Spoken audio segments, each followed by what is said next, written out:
What's going on, guys? Welcome in to Truth Hurts History Podcast. This is episode number 1, and we are going to come at you with many more episodes, but today is our first episode, and we have a very, very hot topic for you guys today, so let's jump right into it. Today, we will be discussing abortion in the United States, and the topic for today is that abortion has nothing to do with women's rights in the United States, and we will be jumping right into it. So, in this episode, we will explore the history of abortion in the United States and explain how the early promoters of abortion had no interest in furthering the rights of women. This is not meant to be an attack on abortion or the right of women to choose. This is simply a discussion of the early advocates for things like sterilization, birth control, and abortion, and how most of the people that were supporting these things had no interest in advocating women's rights. So, at first, we need to understand that after slavery ended, there was a movement by white supremacists to staunch black freedom and progress. So this was something that came almost immediately following the end of the Civil War, or I should say the Emancipation Proclamation, which essentially freed 4 million slaves and allowed them to try to integrate into American society. But this was also done at a time when you had extreme white supremacist violence in the South. So what was needed was a move from radical Republicans in the North to place Union soldiers in the South to protect blacks from Confederate soldiers attacking them or trying to force them back into slavery. So this protection lasted for a time.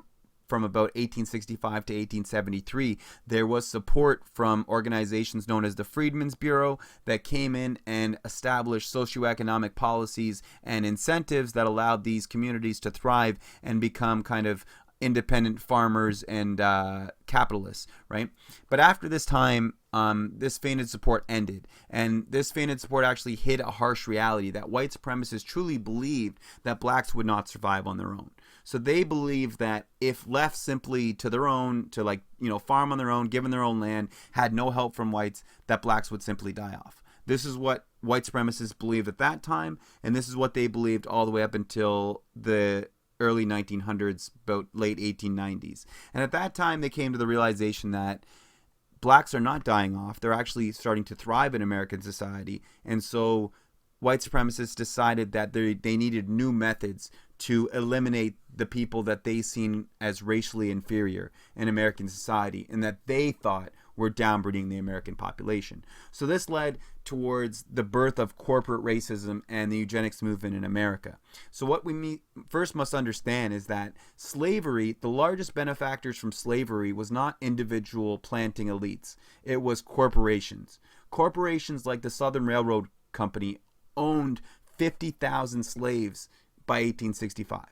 So these corporations were benefiting the most from slavery. It was not individuals or plantations, it was corporations such as United States Steel Company, such as Rockefeller Standard Oil, which was using the railroad to transport oil, right? Such as the Tennessee Iron and Coal Company, who were using slaves to mine coal and to build in the iron forges. So these are instances where corporations were using slaves to further their own economic incentives and their own economic advancement in American society, right? And this is something that most corporations will hide from you today, right?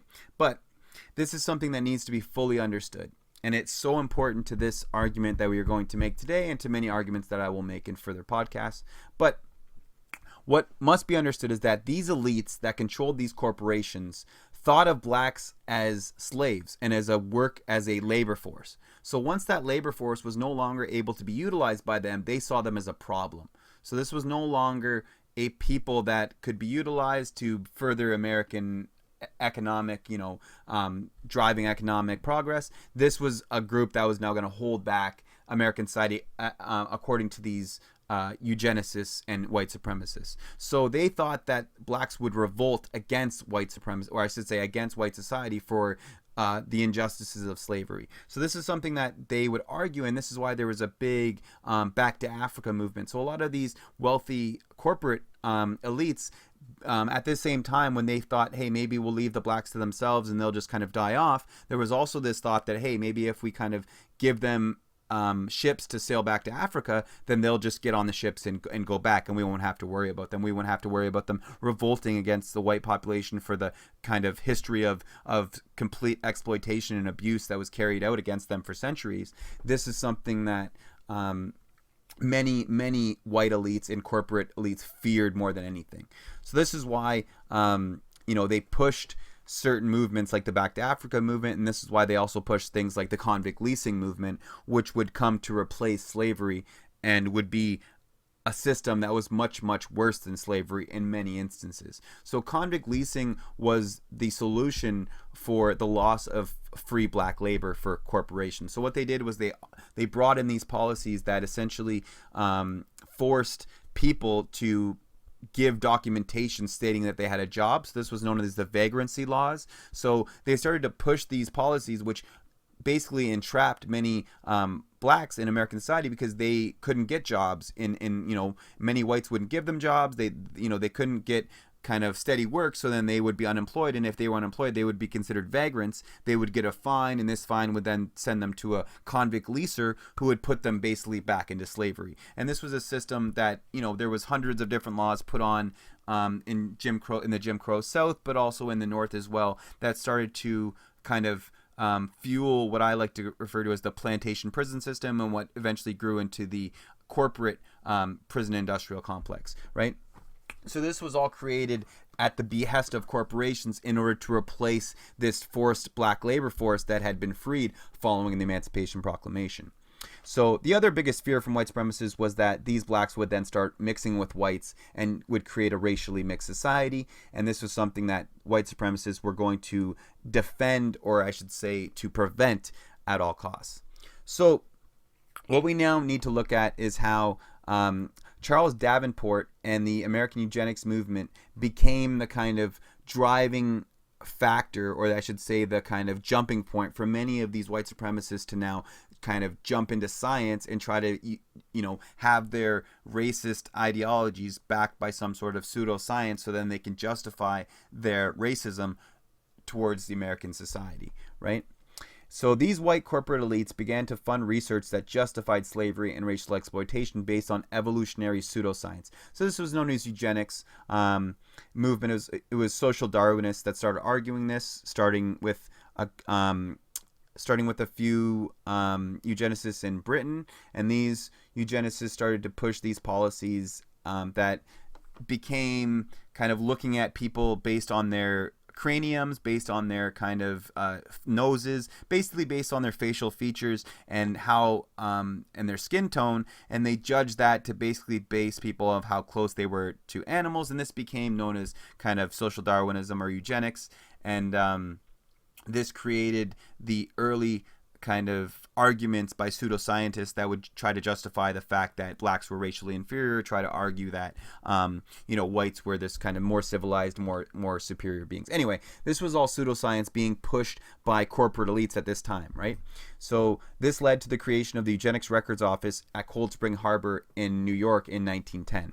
So this was kind of the first official organization created to push the work known as eugenics at that time, and this was done at the behest of Charles Davenport. So Charles Davenport was the creator and the founder of the American Eugenics movement, and he alongside Harry Laughlin became the directors of the ERO, the Eugenics Records Office, and they basically began to compile records and statistics, started to do research that justified kind of sterilizing large portions of the population, or attempts to force some sort of breeding program, whether it was positive eugenics, which was to get white people to breed more, or whether it was negative eugenics, which was essentially to get non-white people to breed less, right?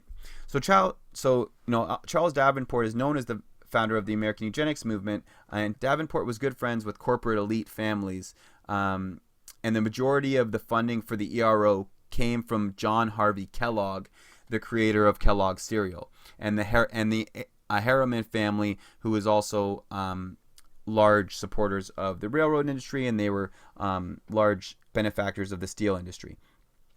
So these are these are the individuals that had been responsible for funding this, and this was just a small tip of the iceberg, right? This is combined with people like Clarence Gamble, Procter and Gamble. This is combined with people like Hugh Moore, guys like at the same time John Urlacher.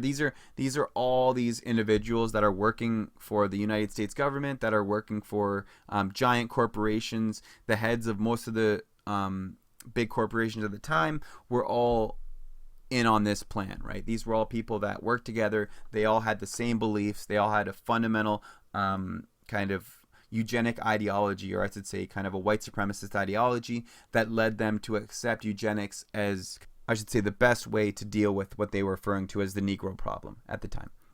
So at first they focused on what became known as positive eugenics. Like I said, this was kind of trying to promote the reproduction of white babies. Quickly, their methods shifted to what is now known as negative eugenics, which was the process of reducing the undesirable population through whatever means necessary. And this began with methods of sterilization, with methods of like trying to encourage blacks to not have babies, and then that came to sterilization and eventually birth control and abortion. So negative eugenics sought to eliminate the means for blacks to reproduce. The first sterilization program in the United States was created in 1907 with support from Dr. Harry Clay Sharp, who argued that hereditary defects and feeble-mindedness justified sterilizing large portions, if not all, blacks and non-whites. This was a movement and a kind of organizational pressure that was very much accepted amongst almost all heads of corporations and heads of the government organizations at the time. So the ERO began to get massive funding from government organizations and corporate organizations. So Laughlin from the ERO pushed the Model Eugenical Sterilization Bill in 1914 that led over 30 states to implement sterilization laws by the 1930s. So Laughlin, who is second to Charles Davenport at the ERO, was pushing this Model Eugenical Sterilization Bill as a means to encourage depopulation in the black community. And this led to over 30,000 sterilizations of mostly black and Native American women before the 1940s. By 1930, another eugenics movement was gaining momentum in Europe, and it would be its founder, Adolf Hitler, that would come to idolize the prominent American eugenicist Madison Grant, as well as the American Sterilization Program. Many German corporations such as Siemens, IG Farben, and Tyson's poured vast sums into eugenics records research in Germany, and this was followed by funding from American corporations from Standard Oil to Morgan Stanley and the Carnegie Foundation. Following World War II, many American eugenicists began to distance themselves from their Nazi connections, yet their policies remained the same. At the same time, the movement was beginning to realize they needed a new face and a new approach to what they dubbed as the Negro problem. Fred Shepard stated after promoting a sterilization bill for the New Jersey State Legislature in 1942 that as far as the United States is concerned, sterilization is a matter of national preservation. Sterilization was still being promoted well into the mid-20th century, yet it was not eliminating blacks and non-whites fast enough.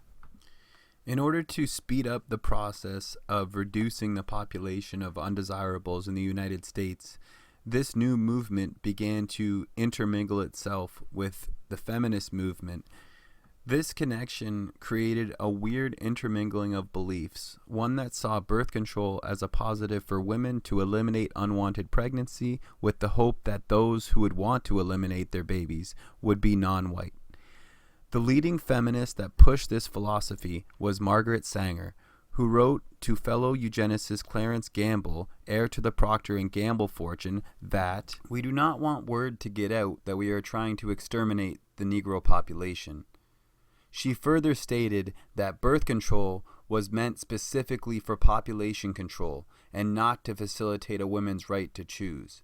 She stated that birth control itself, often denounced as a violation of natural law, is nothing more or less than the facilitation of the process of weeding out the unfit, of preventing the birth of defectives or of those who will become defectives. Many proponents of feminism today claim that Margaret Sanger had nothing to do with eugenics, but Her own words and associations with corporate eugenicists like Clarence Gamble or like Charles Davenport and Lothrop Stoddard all disprove the fact that she was just a mere feminist trying to push forth a woman's right to choose. The reality was that her only goal or initiative in pushing forth the birth control pill, abortion, and the sterilization movements was to weed out what she refers to as defectives or the unfit. And anybody that takes a second to study what those words mean,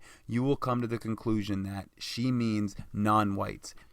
Sanger and the eugenics movement was able to legalize the birth control pill by 1960 under the guise of advancing women's rights, while creating the largest birth control organization in the United States, now known simply as Planned Parenthood. Sanger encouraged birth control amongst the less fit, but refused to endorse making abortion legal.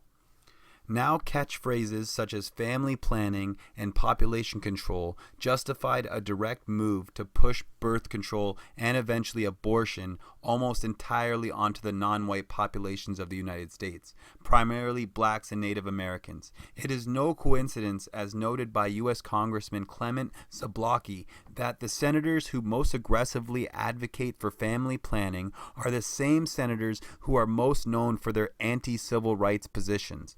By the late 1960s, Malthusian ideals of global population growth spread fear amongst conservative elites, who began to pour millions of dollars into Planned Parenthood. At this same time, the U.S. began to push population control at the UN, hoping to force birth control on third world or non-white countries.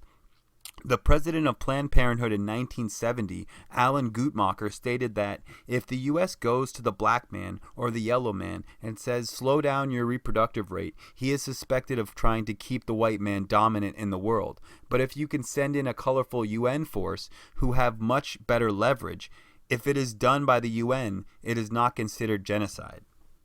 By 1970, feminists and civil rights activists pushed for legalized abortion as a woman's right to choose. This pro-choice movement had good intentions and at the grassroots level wanted positive change and increased liberties for women. The fact that this movement was being guided by corporate eugenicists like Clarence Gamble, Hugh Moore, John Kellogg, the Rockefeller Foundation, and Averell Harriman is not something the average person truly understood. By 1973, elitist population control organizations like Hugh Moore's Population Crisis Committee and John Rockefeller's Population Council, along with the Zero Population Council, advocated for massive global depopulation, forming the largest supporters of legalized abortion in the United States. None of these organizations had ever advocated for women's rights, and most of the members that sat on the boards of these organizations were staunch conservatives and anti-civil rights activists. The reality is that it was these institutions and elite corporations that pushed abortion, sterilization, and birth control. And none of these institutions or organizations had women's rights as their agenda. This does not mean that today women's rights is not the main goal of abortion, but we need to understand that for the past 70 years, white supremacists have been trying to exterminate the black population in the United States using euphemisms like family planning and population control to garner support for massive abortion and sterilization programs that were almost entirely directed at the black and non-white populations in the United States. This system lasted from the early 1900s until well into the 2000s, and it was only recently when this became a problem. And this is because white supremacists started to realize that today it is not the black populations that are the majority of those having abortions. And actually, per capita, it are whites that are just as likely to have abortions today than about 20 years ago, when it was about 70% of the population or those that were having abortions were black. So this is the reason why today Roe versus Wade is being challenged, is being overthrown, is because it's no longer a system doing what it was meant to do, which was a system of eugenics that was designed to depopulate the country of non-whites. And now that non-whites, or I should say now that whites are the ones that are having the most abortions, white supremacists are starting to push back at these laws and are starting to realize that now with the loss of population in the United States and the fact that the only way they can really grow their population is through immigration or through having massive families, this system of abortion needs to change, and it needs to be eliminated because it is now destroying the American system, the American economy, and the American society, right? Whereas 20 years ago, because it was only being directed at blacks, it was not, and it was actually doing exactly what those who put it in place wanted it to do. But today, things are changed, and this is why so many people will be so confused about why people would want to take away this law or try and attack what they see as women's rights, but they don't realize that it was never meant to be for women's rights. This was always meant to be a system of eugenics that was meant to depopulate those who they did not want to be breeding in the United States. And today, well, things are changed. So that's all I want to say today. Thanks for watching today, guys. Sorry if this was a little bit of a hot topic, but that's what we like to do. Hit the hard truths in this podcast, show you guys what we like to talk about, what we like to conversate about, and hopefully you guys enjoyed it. Come back for another episode, and I will see you guys next time.